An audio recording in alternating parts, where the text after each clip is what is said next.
तो इस संसार से पार ही न हो जाते। रत्नावली के ये वाक्य जो थे उनके हृदय पर, उनकी आत्मा पर चोट पहुंचाते हैं। तो जब किसी के शब्दों की जब आत्मा पर चोट पहुंचती है और वहां से दिशा बदल जाती है, तो वास्तव में वो हमारा सच्चा गुरु होता है। संघ ने, जब संघ की स्थापना हो गई, उसके बाद उसका कार्य फैलने लगा, तो विचार आया कि अब संघ का कार्य विस्तार होने लगा है, तो अपना भी कोई गुरु होना चाहिए। और जैसे कि परंपरा है, जब कोई पंथ शुरू करता है तो सभी ने सुझाव दिया कि अपने आद्य सरसंघचालक परम पूज्य केशवराव बलराम हेडगेवार जी को ही गुरु बनाया जाए, और उनसे आग्रह किया।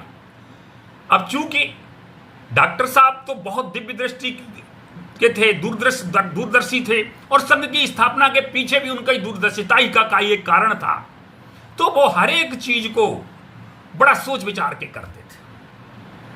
तो उन्होंने कहा, नहीं, गुरु हमारा ऐसा होना चाहिए जिस पर हमारी जो निष्ठा जो है कभी भी कम नहीं होनी चाहिए, अजर अमर होना चाहिए, सभी उसे एक मत से स्वीकार करें, हमारा ऐसा गुरु होना चाहिए। तो उन्होंने जो है परम पवित्र भगवा ध्वज को गुरु के रूप में स्वीकार किया।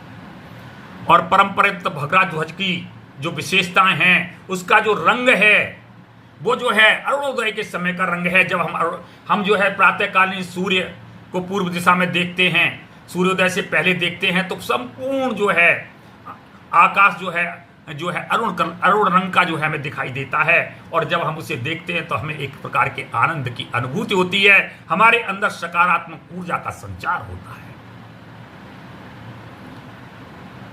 और उसकी जो पट्टी है वो अग्नि के ज्वाला के रूप में है, यज्ञ की ज्वालाओं के रूप में है।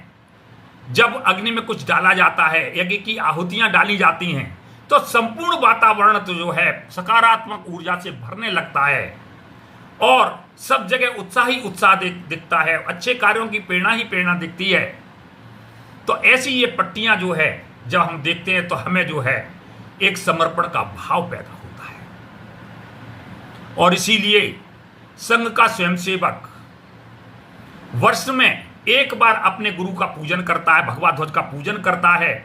और चूंकि जैसा कि हमें पता है कि राष्ट्रीय स्वयंसेवक संघ का कार्य जो है वो इस गुरु पूजन से, जो अपने स्वयंसेवक हैं जो गुरु पूजन करते हैं, उसी से संपूर्ण वर्ष चलता है। वो किसी के सामने जाकर के हाथ नहीं फैलाता, किसी प्रकार की रसीद नहीं काटता है, किसी प्रकार का चंदा नहीं लेता है। संघ जो है अपने स्वयंसेवकों के त्याग और समर्पण से जो भी निधि आती है उस निधि से ही अपने संपूर्ण खर्चे चलाता है। और संघ का प्रत्येक स्वयंसेवक जो है जानता है कि संघ का कार्य जो है एक देश का कार्य है, ईश्वर का कार्य है।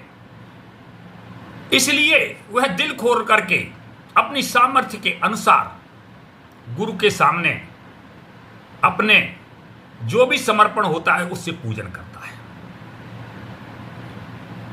अपने द्वितीय सरसंघ चालक परम पूज्य गुरु जी माधव सदाशिवराव गोलवलकर जी, उन्होंने कहा था, राष्ट्राय स्वाहा राष्ट्राय इदम नमः। उन्होंने कहा कि राष्ट्राय स्वाहा, राष्ट्र के लिए समर्पित है, स्वाहा है, राष्ट्र के कल्याण के लिए सब कुछ समर्पित है। ये सब कुछ राष्ट्र के लिए है, हमारे लिए कुछ भी नहीं है। और संघ के स्वयंसेवक उनके इस वाक्य को पाथेय के रूप में लेते हैं।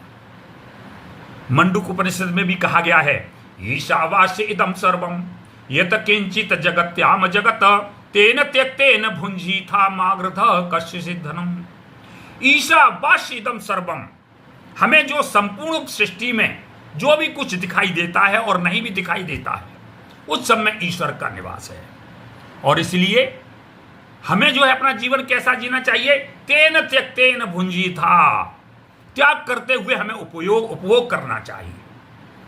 तो हमें जब भी संघ की गुरु पूजन की गुरु दक्षिणा का विचार करना है, तो हमें अपनी आजीविका के जो स्रोत हैं, अपने परिवार के जो खर्चे हैं, तो उन खर्चों को देखते हुए हमें संघ का भी कार्य एक आवश्यक कार्य है, देश का कार्य, ईश्वर का कार्य है। इस दृष्टि से हमें दक्षिणा करनी चाहिए, क्योंकि ये जो हमारा देश है वो केवल कंकड़ पत्थर और एक निश्चित सीमाओं के बंधा हुआ कोई भूखंड मात्र नहीं है। यह हमारी माता है, हमारा मंदिर है, हमारा गुरुद्वारा है, सब कुछ है। और इसीलिए वेदों में कहा गया है, माता भूमि पुत्रो अहम पृथिव्या। भूमि हमारी माता है और मैं इस पृथ्वी का पुत्र हूं।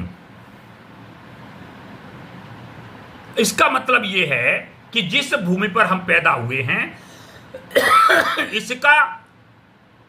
इससे हमारा नाता पुत्रवत नाता है।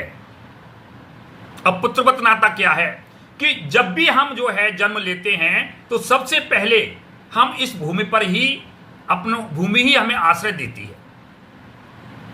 उसके बाद हम घुटुओं चलते हैं तो इसमें ही हम जो है इसी की धूल में खेलते हैं, फिर हम इसी की जो है नदियों में बहने वाले जल में कीड़ाएं करते हैं, इसमें बहने वाली हवाओं में सांसें लेते हैं, और इसमें जो अन्न पैदा होता है उससे खा करके हम पोषित होते हैं। ये संपूर्ण क्रियाकलाप हमारे जो है इस भूमि पर ही होते हैं। इसीलिए संघ के स्वयंसेवक गाते हैं, देश हमें देता है सब कुछ, हम भी तो कुछ देना सीखें। ये संघ के स्वयंसेवक इस गीत को गाते हैं और प्रत्येक संघ का स्वयंसेवक ये जानता है। और